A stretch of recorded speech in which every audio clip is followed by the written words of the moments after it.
뭐 이런 내용으로 한 30분 정도 말씀드리도록 하겠습니다. 우리 그 미세먼지에 대한 관심들은 최근에 갑자기 높아졌어요. 얼마 전에 그 빅데이터에 대한 그 분석 결과를 보면은 2013년에 19위 미세먼지가 돼 있던 게 14, 15 이렇게 가면서 14위, 그리고 2017년에는 6위까지 올라가서 이건 뭐 그 사회적인 관심사가 급증하는 걸 보여주고 있습니다. 저는 이 빅데이터 보면서도 재밌는 게 미세먼지 변화도 의미가 있지만 1, 2, 3위는 부동이더라고요. 1위가 교육, 2위가 결혼, 3위가 교통. 이거는 부동이더라고요. 그 글로벌 에어에 대한 그 보고서가 매년 나오는 게 있습니다. 거기 보면은 그 사망, 그 리스크 팩터를 쭉 정리해 놓은 걸 보면은 제일 1위부터 보면 1위는 고혈압, 2위는 흡연, 3위가 당뇨, 6위에 이제 실외 미세먼지가 들어가 있고 8위에 실내 대기오염이 들어가 있어요. 그리고 오존이 33위에 들어가 있습니다. 그래서 아직은 이 자리에 계신 분들 역할이 대기오염 하는 사람들보다 더 크지 않나 이렇게 생각이 됩니다. 근데 문제는 실내오염도 높고 실내오염도 높은 지역에서 고혈압이 있고 당뇨 있고 흡연하는 분들은 문제가 심각해지겠죠.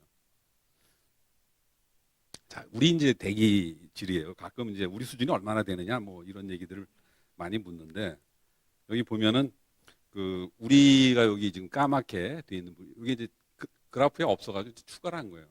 PM 2.5의 그 세계적인 농도인데 우리 밑에 들어가 있는 나라들이 보면 미국, 일본, EU 뭐 이런 부분들이에요. 우리 한 절반 정도 수준이고 우리가 지금 2015년부터 사실 공식 데이터가 있어요. 대기환경 기준에 들어가 있기 때문에 그래서 26 마이크로그램 per 큐빅미터 정도 돼요. 전국 평균치가 우리 위에도 있긴 있어요. 중국이 한 우리 2배에서 3배 정도 되고 그 위에 파키스탄이나 방글라데시 뭐 이런 데들이 있습니다. 근데 이제 OECD로 좁히면 얘기가 달라져요. OECD로 좁히면은 거의 뭐 최악에 가까운 농도들을 보이고 있어요. 우리 수준은. 그 좀 흥미로운 리포트가 그 2016년에 OECD에서 나온 리포트가 있었어요. 그 대기오염에 따른 그 경제적인 그 피해 영향에 대한 건데 거기서 이제 주요 내용 중에 하나가 그 전 세계적으로 실외 대기오염으로 인한 조기 사망자가 2010년에는 한 300만 명. 그래서 이게 2060년이 되면은 한 600에서 900만 명이 될 거다 이렇게 추정을 하고 있어요. 굉장히 크게 늘어나는 거죠. 근데 이런 조기 사망자는 그 문제가 PM 2.5하고 오존 농도가 높은 지역에서 나타나고 주로 중국, 인도 그리고 노령 인구가 많은 지역에서 발생할 거다. 이렇게 이제 이게 아주 그 주요 결과였어요. 이걸 국가별로 정리한 거를 보면은 조금 더 이제 흥미로운데 여기 그 까맣게 돼 있는 부분들이 2010년에 그 현재 그 조기 사망 데이터고 이게 이제 파란색하고 빨간색으로 돼 있는 게 2060년을 예측한 겁니다. 그러니까 보면은 여기 중국, 인도 굉장히 높죠. 주요 조기 사망이 발생할 지역으로 보는 게 중국하고 인도고 요 옆에 이제 여기 우리나라가 있어요. 우리나라도 상당히 높은 걸로 보고 있어요. 근데 여기 보면은 각 국가별로 이렇게 보면은 뭐 미국이나 또 유럽 또 뭐 호주 이런 데에 조기 사망 2010년 그 발생 현황하고 2060년의 전망치가 큰 차이를 보이지는 않아요. 근데 우리 경우는 보면 2010년에 조기 사망이 2060년이 되면 굉장히 크게 증가하는 걸로 추정을 하고 있어요. 이걸 가지고 추정을 해보면은 2010년에 우리 인구수를 고려하면 한 18,000명 정도. 2060년이 되면 한 55,000명 정도가 조기 사망, 대기오염으로 인한 특히 PM 2.5와 오존으로 인해서 발생할 거다 이렇게 예측을 하고 있습니다. 자, 그다음에 이제 그 주요 물질들의 그 변화를 한번 정리한 건데요. 여기 SO2예요. SO2는 왼쪽의 그래프에서 보시는 것처럼 아주 드라마틱하게 줄었죠. 이 SO2의 그 대기 중 농도는 연료 중에 황합량에 의해서 좌우돼요. 그러니까 이렇게 이제 거의 2000년 들어서부터는 낮은 농도를 보이는 거는 우리 석탄 사용, 무연탄, 도시 내의 무연탄 사용이 금지가 됐죠. 도시가스로 바꾸고 또 고유황유가 저유황유로 바뀌고 연료 정책입니다. 연료 정책의 성과라고 볼 수가 있어요. 낮아졌어요. 오른쪽에 보이는 그래프는 그 요 하얀 조그만 점들이 측정망이에요.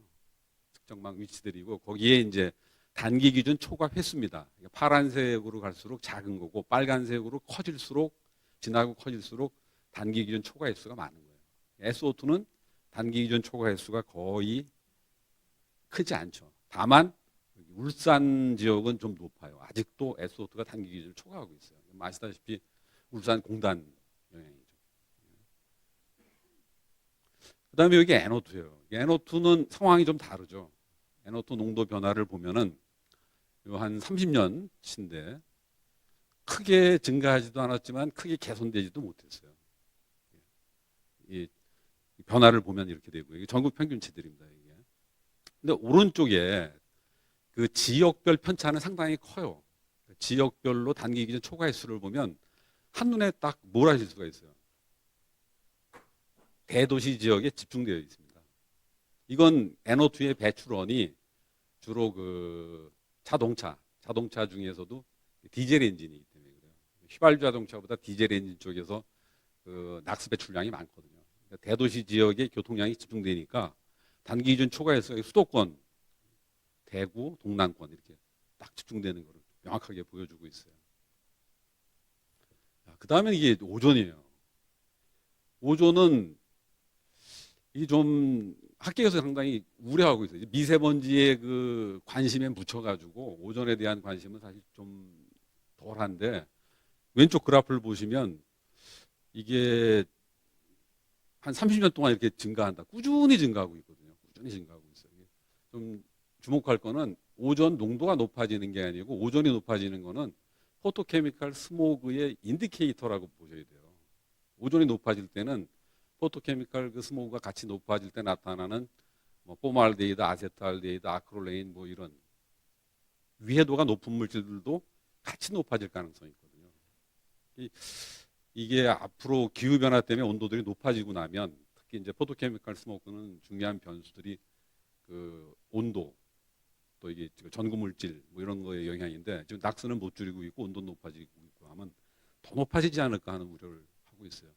전국적으로도 뭐 한눈에 보시기에 뭐 일제히 이건 뭐 어느 도시 교회 할 거 없이 다 높다는 걸 보여주고 있어요. 그다음에 이게 이제 우리 그 미세먼지 얘기할 때 하는 PM10입니다. 우리가 PM10은 미세먼지로 부르고 PM2.5는 초미세먼지라고 부릅니다. 이게 거의 이게 이제 법정 용어가 됐어요. 이제는 왼쪽이 그 변화입니다. 여기 보시면은 그 앞쪽은 상당히 좀 줄었어요. 이렇게 쭉 이렇게 좀 줄었는데 최근 우리가 얘기할 때 이제 2012년에는 2012년만 뚝 들어갔어요. 한 해 내려간 거는 대기관리 정책의 어떤 효과보다는 기상 효과로 봐요. 그러니까 한 5년 정도 그 에버리징을 따졌을 때 어떤 그 정책의 효과라고 보지 한두 해 올라갔다 내려갔다 하는 거는 그 기상 요인으로 해석을 합니다. 이렇게 보면은 쭉 내려가다가 2013년 이후에는 좀 정체되는 걸 보이고 있어요. 이건 뭐 어느 정도는 예상 가능했던 거예요. 그러니까 고농도일 때는 줄이기가 쉬운데 이게 어느 정도 농도가 낮아지고 나면 그 다음부터 내려가기가 어려워져요. 그게 이제 우리가 좀 그 봉착해 있는 문제라고 볼 수가 있고 오른쪽 보시는 전국 초과해수를 보면 단기 기준 초과해수는 뭐 형편없죠. 다 높아요. 다. 그래서 이걸 이제 연도별로 대기환경 기준이라는 건 우리 이제 대기 관리 정책의 정책 목표라고 볼 수가 있어요. 이 정도 대기질을 유지해야 되겠다라는 건데 지금 여기 이제 2012년부터 17년까지 물질별로 그 대기 기준은 이게 장단기로 되어 있죠. 이게 그리고 그 전국 측정망이 한 250개 정도 돼요. 도시 지역 또는 교외 지역을 재고 있는 측정망이 일반 대기 측정망이 250개 정도 되는데 그 중에서 이제 환경 기준을 얼마나 달성했느냐라는 걸 쭉 보여드린 거예요. SO2, NO2도 여기 좀 낮죠. 이게 뭐 70% 정도 이렇게 이 정도가 이제 달성이 되고 20, 30%는 달성이 안 되는 거죠. 아까 보신 것처럼 대도시 지역은 달성이 안 되고 있고 오존 같은 경우는 이거 뭐 전 지역이 사실 달성이 안 되고 있어요. 이게 뭐 8시간 기준치는 기준 달성이 0이니까 1시간치도 상당히 기준 달성을 못 하고 있고 문제가 되는 이제 PM10, PM2.5인데 여기 보시면 24시간 같은 경우는 약간 연도별 변동은 있는데 뭐 10%에서 20% 결국 한 7, 80%는 달성 못한다. 이렇게 보시면 되는 거죠. 근데 PM 2.5가 좀 주목할 필요가 있는데 앞에는 빈칸이에요. 이게 왜 그렇게 되냐면은 대기환경 기준에 들어간 게 2015년부터예요. 측정소 수도 좀 다르죠. 250개인데 100개, 137개, 197개. 제가 항상 환경부에다가 이게 비판하는 게 이 기준을 도입하자고 결정된 거는 2011년이에요. 그러면 얼른 측정망을 깔고 여러 가지 준비 작업을 했어야 되는데 이때 다른 데 이게 신경이 팔려 있었어요. 저탄소, 녹색 성장 뭐 이런 데 팔려가지고 대기관리 정책에 진전이 좀 안 됐어요, 상대적으로. 그러다 보면 측정망 못 깔고 급하게 깔기 시작한 거죠. 자, 그러니까 이제 어떤 변화가 생기냐면 측정망이 들어가는 거에 의한 영향을 지역 평균치를 내면 받아요. 그래서 어떤 농도 변화를 보려면 어떤 걸 봐야 되냐 하면은 고정되어 있는 측정소의 농도 변화를 봐야 돼요. 그래서 이제 새로 그걸 적용한 게 추이 측정소예요.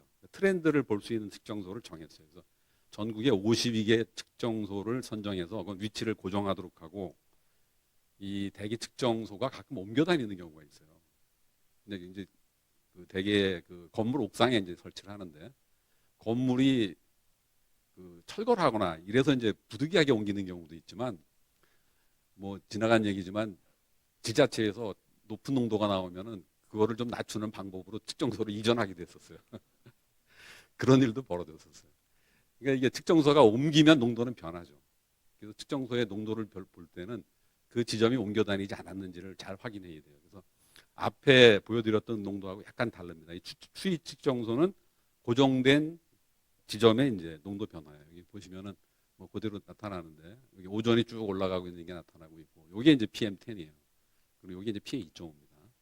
PM10은 2012년에 낮았던 게 기상 영향이라고 보면 요 한 2010년부터는 거의 정체 상태예요. 그리고 이제 PM2.5가 26, 26, 25. 그러니까 크게 개선이 안 되고 있어요, 사실은. 그렇게 볼 수가 있습니다. 그래서 혹시라도 나중에 뭐 연구하실 때 농도 변화를 봐야 되겠다 그러면 지역 평균치를 보실 때 측정소의 개수라든가 이전을 고려하셔야 돼요. 그런 부분들이 있습니다. 근데 이제 그게 낮아지냐 높아지냐는 그 논란을 일시에 그냥 잠재운 게 올해 사건이에요. 올해 사실은 3월 달에 1월, 2월, 3월이 굉장히 고농도였어요. 굉장히 고농도였어요. 대기오염은 특성상 배출량의 변동이 별로 없더라도 기상 조건에 따라서 5배, 10배 뛸 수 있어요. 기상 영향들을 많이 받기 때문에. 뭐 그런 걸 굉장히 우려했었는데 여기 올 3월이죠. 올 정확하게 2월 28일부터 3월 6일까지 굉장히 고농도가 나타났었어요. 이 지금 45일간의 농도인데 실제 PM 2.5입니다. 2월 15일부터 3월 말까지의 농도인데 여기 이제 빨간 바가 일평균 기준이에요. 35 마이크로그램. 대기환경 연평균 기준은 15죠. 근데 그때 난 농도가 이게 뭐 150을 넘어갔었어요. 특히 고농도를 찍은 데들이 세종시 같은 데였었어요. 공무원들의 경각심을 불러일으키기에 딱 좋았다 뭐 이런 농담도 했는데 굉장히 높아요. 한 200까지 들어갔어요. 뭐 저희 학자들도 이런 일이 벌어지면 어떡하지 하던 상황이 그대로 벌어졌는데 그래서 1월 달에 주의보 PM2.5의 주의보 수준이 연평균 15의 5배예요. 75. 그 다음에 10배, 150이 되면 경보 수준이에요. 근데 1월 달에 8차례, 2월 달에 6차례, 3월 달에 12차례가 발령이 됐어요. 주의보가. 그리고 1월하고 3월은 경보 수준에 달하는 날이 이틀씩 나왔어요. 굉장히 고농도거든요. 그래서 이게 평균적으로 높아졌나 낮아졌냐 그 논란. 그것도 사실 정체 상태지만 이제는 기상 조건에 따라서 얼마든지 고농도가 발생할 수 있다. 왜 고농도가 발생했느냐? 사실 뭐 아직 분석 중이에요. 근데 그런 요인 중으로 보는 게 풍속이 좀 줄어들고 있어요. 전반적인 풍속이 좀 줄어들어요. 풍속이 줄어들면 농도는 올라갑니다. 또 하나는 겨울철 강우 일수가 좀 줄었어요. 겨울철에. 강우가 발생하면 약간 워시아웃 이펙트 때문에 좀 낮아지는데 강우 일수가 줄었어요. 그런 부분 또 정체 상태가 많아지고 하니까 고농도가 나왔는데 이게 이제 사실은 무서운 게 언제든지 반복될 수 있다라는 거예요. 사실 5월부터는 비시즌입니다. 12월부터 3월까지가 미세먼지 시즌이에요. 5월부터는 비시즌이죠. 자, 그래서 이제 배출원에 대한 걸 보면은 우리 이제 국가 대기오염 그 인벤토리는 이제 캡스라고 부르는 시스템이 있어요. 거기 이제 대분류, 중분류, 소분류 이렇게 나누고, 대분류는 여기 보시는 것처럼 한 10개 카테고리로 나누고 있습니다. 특성을 보면은 전국적으로는 낙스를 제일 많이 배출시키는 부분들이 이제 이런 부분이에요. 도로 이동 오염원, 비도로 이동 오염원. 도로 이동 오염원은 자동차를 의미하는 거고, 비도로 이동 오염원은 그 넌로드 모바일 소스를 얘기하는 거예요. 그러니까 주로 이제 건설기계, 농기계, 선박, 항공기 뭐 이런 것들이에요. 근데 요 내용을 들여다 보면 사실은 디젤 엔진이 많아요. 디젤 엔진이. 그리고 수도권으로 가면 더 그런 경향이 강화되죠.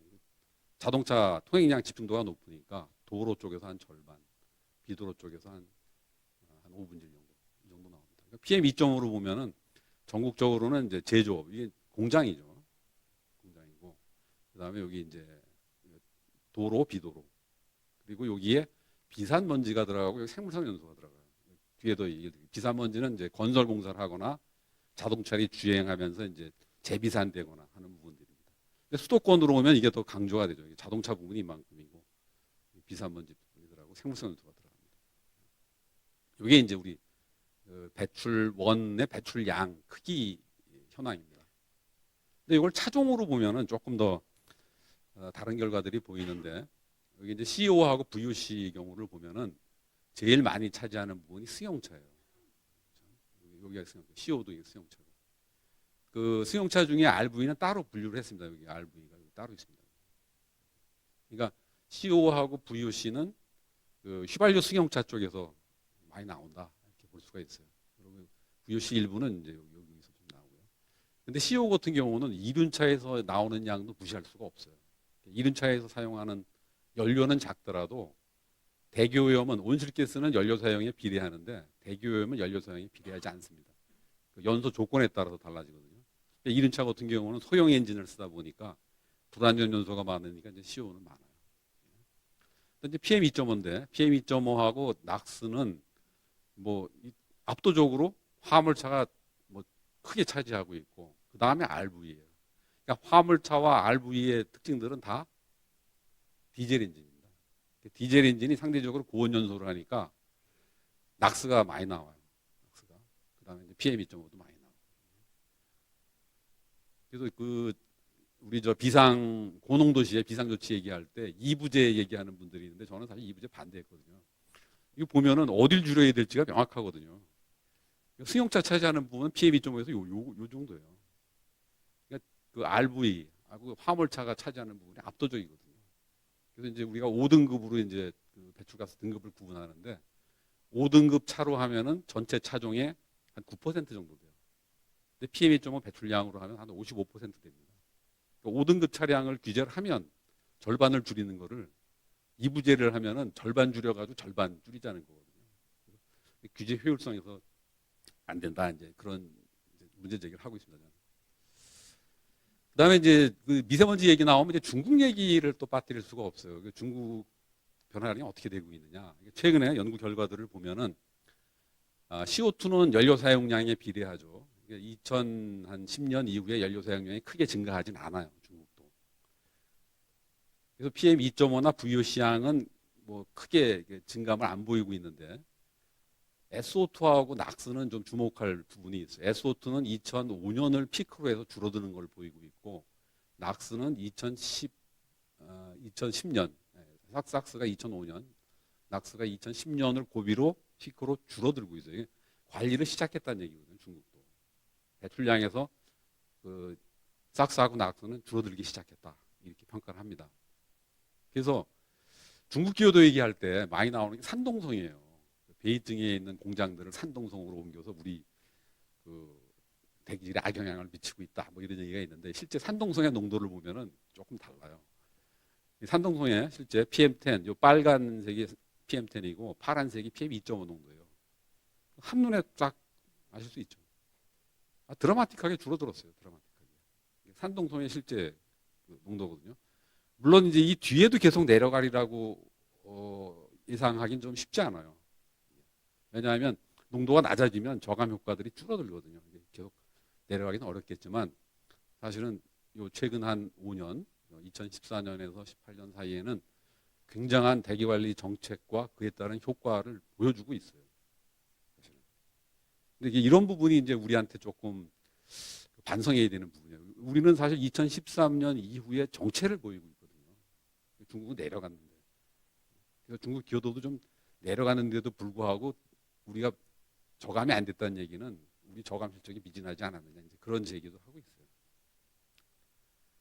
그래서 그 중국 기여도 얘기를 할 때 그 몇 퍼센트냐 이렇게 얘기를 하는데 기여도 얘기할 때 빠뜨리면 안 되는 부분이 시기예요, 시기. 몇 년도에 몇 월에 기여도냐를 특정하지 않으면 의미가 없는 게 기상 변수에 따라서 변화폭이 너무 커요. 실제로 2016년에 5월 1일부터 6월 10일까지 우리 그 대기학회하고 미국 나사하고 공동 그 캠페인한 게 있어요. 한 40일 동안에 한 자료를 근거로 해서 분석을 해보면 중국 기여도가 34%였었어요. 근데 간혹 이게 나사가 와서 한 거니까 이게 정확한 거 아니냐 이러는데 정확하게 말씀드리면 2016년 5월과 6월 자료에 근거할 때 34%라는 얘기예요. 정확하게. 그래서 다른 연구 결과들을 보면은 2014년 기준으로 했을 때 중국 기여도의 연평균은 한 44% 정도 된다고 봐요. 근데 이게 이제 계절에 따라서 봄에는 59%, 가을에는 27%. 이게 많이 바뀌는 거죠. 그러니까 중국 기여도가 얼마냐, 뭐 그때 왜 다르냐 그러는데 그건 앞에 질문을 빠뜨려서 그런 거예요. 몇 년도 몇 월의 기여도냐라는 걸 물어야 확인할 수가 있고 이건 변수입니다. 중국 배출량과 우리 배출량이 달라지면 기여도는 바뀔 수가 있는 거죠. 우리 대기 관리가 이제 어떤 쪽으로 가야 되고 뭐가 이제 부족하냐라는 부분인데 비관리 연소를 좀 강화할 필요가 있어요. 비관리 연소라는 건 여기 보시는 것처럼 앞에 우리 오 교수님이 보여주신 그 슬라이드에도 이렇게 있던데 그 관리해서 태우는 게 아닌 형태의 비관리 연소는 태우는 양에 비해서 대기오염이 굉장히 배출이 많습니다. 이런 것들이에요. 뭐 쓰레기 태우는 거, 화목난로, 또 숯가마. 이 숯가마가 강원도 산골에만 있는 게 아니고 수도권에도 있어요. 왜 그러나 봤더니 그 숯가마 찜질방 때문에 숯을 꺼내고 나면 거기 들어가서 찜질을 하는 거예요. 근데 숯가마라는 건 숯을 완전히 타면 안 되는 시설이잖아요. 그러니까 불완전 연소가 되게 하는 시설이에요, 숯가마는. 그러니까 당연히 대기오염 많이 나오죠. 뭐 농업 쓰레기 태우는 거 이런 것들을 고려해야 되는데 이 부분 고려를 해보면 CO 배출량이 한 4분의 1 정도 추정이 돼요. 그러니까 불완전 연소 되면 그에 따른 유해 물질 배출량, 대기오염 배출량은 많아질 수밖에 없죠. 근데 그 동안에는 이제 관리하기 쉬운 뭐 화력 발전소나 자동차를 관리했는데 이제 이런 그 비관리 연소 형태도 이제 관리를 해야 되겠다. 거고 이게 잘 안 되니까 이런 형태를 보여요. 실제로 그 PM10의 수도권의 농도 분포를 보면 서울이 오히려 농도가 낮고 바깥쪽이 높은 게 도넛 모양을 보여요. 서울이 대기염도가 최고라고 알고 있는데 2015년에 지역별 평균치를 내보면 PM2.5 제일 깨끗한 데가 서울이었어요. 그동안에 구호가 그 제주도 대기질을 목표로 이렇게 했는데 이 결과로만 보면 서울의 대기질을 목표로 해야 되는 상황이 벌어졌었어요. 높은 데들이 더 높은 데들이 이런 데가 있었어요. 여기 NO2는 서울이 제일 나빴죠. 동량이 집중돼 있으니까. 근데 PM2.5 같은 경우 전북, 충북, 충남 이런 데가 높고 여기가 이제 기준치였는데 서울이 제일 낮은 상황이 벌어져요. 왜 이렇게 됐냐? 서울에 있는 사업장은 다 밖으로 나갔죠. 그 다음에 비관리 연소를 할 수가 없어요. 서울은. 어디서 하겠어요? 외곽에서 하는 거예요. 경기도 외곽에서 하는 거예요. 사업장들이 경기도 외곽에 나가 있고. 그 다음에 이제 뭐가 안 되냐? 이게 측정망을 정비할 필요가 있어요. PM10, PM2.5하고 오존은 그 세컨더리 폴루턴트예요, 대표적인. 그러니까 이게 그 당 농도만 재는 게 아니고 여기에 대한 그 프리커서, 그 재료물, 선구물, 전구물질이나 화학적인 분석을 해야 돼요. 이게 지금 측정망이 좀 부족합니다. 그걸 해야 되고, 그 다음에 그 배출 자료 신뢰도를 높여야 돼요. 파악이 안 되니까 관리 정책이 안 되는 거예요. 배출 자료를 좀 신뢰도를 높일 필요가 있고, 이런 상황들이 실제로 벌어져요. 이런 상황들이 벌어지는 게 왜 그러냐? 이 정책이 없는 게 아니고 현장에서 시행이 잘 안 되는 거예요. 이건 뭐 저감 장치만 달면 되는 건데 제대로 작동 안 한다는 얘기거든요. 사실은 뭐 획기적인 대책들을 요새 많이 찾는데 뭐 그러다 보니까 엉뚱하게 뭐 인공강우 얘기 나오고 뭐 야외 공기 청정기 전혀 없던 개념의 그 획기적인 제안들이 나와요. 근데 그런 제안들의 특징이 연구 분야에서 나온 적이 없어요. 정치권에서 나옵니다. 뭐 아시다시피 비과학적이에요. 이런 거 나오면은 비과학적일 뿐만 아니라 문제가 제대로 된 대기관리 정책을 희화, 코미디화하는 거예요. 사실 어떤 새로운 대책, 획기적인 대책보다 사실 기본적인 대책의 현장 이행이 중요하다라고 봅니다. 그 다음에 이제 디젤 PM 부분인데, 디젤 PM은 이건 뭐, 그, 우리 이제 그 노후 경유차에 대한 이건 정책의 상당 부분이 반영이 됐어요. 근데 이제 이게 디젤이 확 늘어나게 된 이유가 클린 디젤이라고 하면서였어요. 클린 디젤 정책을 피면서 2011년, 2년 이때 경유차가 굉장히 늘어났어요. 경유차는. 그런데 문제는 그 경유차에다가 DPF를 달면은 내연은 그 필터링을 할 수가 있는데 낙스 배출량은 굉장히 많아요. 근데 낙스는 대기 중에서 그 직접 배출되는 것도 있지만 이 삭스나 낙스는 대기 중에 암모니아하고 만나면은 암모늄 설페이트나 암모늄 나이트레이트를 만들어가지고 에어로졸을 만들어요. 2차 PM이 되거든요. 그러니까 결국 경유차에서 PM은 줄여도 낙스를 그대로 두면 대기 중에 2차 PM을 만들게 되는 거예요. 예. 자, 그래서 이제 어떤 문제가 생겼냐면 그 배출 기준이 연도에 따라서 강화가 됩니다.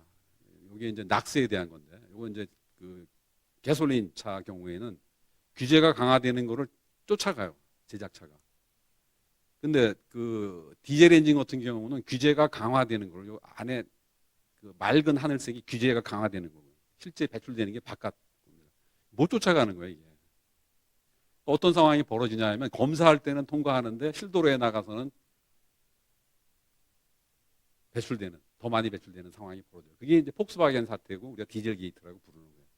검사할 때는 장치가 작동하도록 하고 실도로에 나가서 작동하지 않게. 그래서 이제 그걸 감지하기 위해서 이제 팸스라는 장비를 도입해가지고 실제 운행되어 있는 자동차에다가 장비를 다 싣고 도로 주행을 똑같이 해요. 그래서 해보니까 검사 받을 때에 비해서 뭐 10배, 20배 낙스 배출량이 나온 거예요. 그러니까 결국 클린 디젤은 클린하지 못하다라는 결론이 사실은 나온 거고 공식적으로 폐기가 됐죠. 클린 디젤은 안 된다. 덕분에 이제 많이 나오는 낙스만 남게 된 거예요, 사실. 그 다음에 또 한 가지가 그 블랙카본 부분인데, 이제 블랙카본은 그 불완전 연소된 탄소 부분을 이제 블랙카본인데, 우리 그 블랙카본 인벤토리를 보면 도로 이동 오염원, 비도로 이동 오염원, 그리고 일부 생물성 연소예요. 이렇게. 이 부분은 결국 디젤에서 나오는 거예요, 블랙카본은. 근데 이제 블랙카본을 주목해야 되는 건 뭐냐면 중요한 온실가스 기여 물질이에요. 우리가 알고 있는 CO2, CH4, N2O 뭐 다 알고 있죠. 중요한 온실가스인데 블랙카본도 온실가스에 기여하는 정도가 상당해요. 그러니까 앞으로는 블랙카본도 온실가스 기후 변화 그 저감을 위해서 그 규제 물질이 될 가능성이 많아요. 근데 이게 어디서 나오냐? 디젤 엔진에서 절대적으로 많이 나오거든요. 그러니까 디젤 PM을 저감하는 거는 PM 2.5 농도도 낮추고 위해도도 낮추고 기후 변화 저감에도 모두 기여하는 거다. 그렇기 때문에 사실은 그 경유차, 특히 노후 경유차를 규제하는 거예요. 그래서 제가 언론에다가 몇 번 그런 글을 썼더니 장 교수는 왜 이렇게 디젤차를 미워하세요? 그러더라고요. 제가 그래서 답한 게 이거예요. 한 가지 규제를 해서 여러 가지 효과를 얻을 수 있다. 더 이상 효율적인 정책이 어디냐. 위해도도 낮추고 PM 2.5도 낮추고 기후변화 저감에도 기여할 수 있다. 라고 얘기합니다. 자, 그런데 우리 대기관리는 어떤 쪽으로 가야 되느냐. 주범 찾기를 많이 해요. 대기업의 주범이 뭐냐 이런 얘기를 할 때 배출 기여도를 가지고 얘기를 했었어요. 아까 보여드린 배출원의 크기별로 나누는 거죠. 근데 이게 갖고 있는 문제가 있어요. 우리가 마시는 미세먼지 양하고 비례하진 않아요. 배출 기여도는. 다시 얘기 드리면은 100km 밖에 있는 화력발전소에서 나오는 오염물질하고 5m 앞에 있는 디젤차에서 나오는 미세먼지하고 양에서는 차이가 크더라도 내가 마시는 양은 가까이 있는 배출원이 더 클 수밖에 없거든요. 그래서 그걸 따지는 게 이제 농도 기여도예요. 실제로 우리가 마시는 공기 중에 각 그 소스는 어떻게 되느냐는 걸 보면은 직접 기여하는 게 뭔지를 알 수가 있죠. 이제 이걸 하려면은 장거리 이동도 고려해야 되고, 그 세컨더리 플루턴트도 고려해야 되고, 화학적인 성분 분석도 해야 돼요. 이제 관리 정책이 일로 가야 되는 거죠. 근데 이제 이걸 가지고 하면은 배출원들을 일차적으로 어디서 어떻게 줄일 거냐라는 거에서 약간 왜곡이 일어날 수가 있어요. 근데 문제는 여기서 멈추면 안 되고 앞으로 일로 가야 되는데 위에도 웨이팅을 해야 되는 거예요. 무슨 얘기냐면 그 PM 1마이크로그램이 똑같다 하더라도 그게 흙먼지냐 디젤피냐 PM이냐에 따라서 위에도는 달라지겠죠. 당연히. 여기 계신 분들은 더 잘 아실 텐데 결국은 똑같은 물질이 아니거든요. 단일 물질이 아닌 거예요. PM은 여러 가지 화학 물질의 복합체입니다. 그러니까 어떤 성분이냐에 따라 위에도는 당연히 달라지겠죠. 그걸 고려해야 되는 거예요. 그래서 이제 이게 뭐 발전 순서라고 봅니다. 배출 기여도를 가지고 하다가 농도 기여도로 이제는 위해성 기여도를 준비해야 되겠다.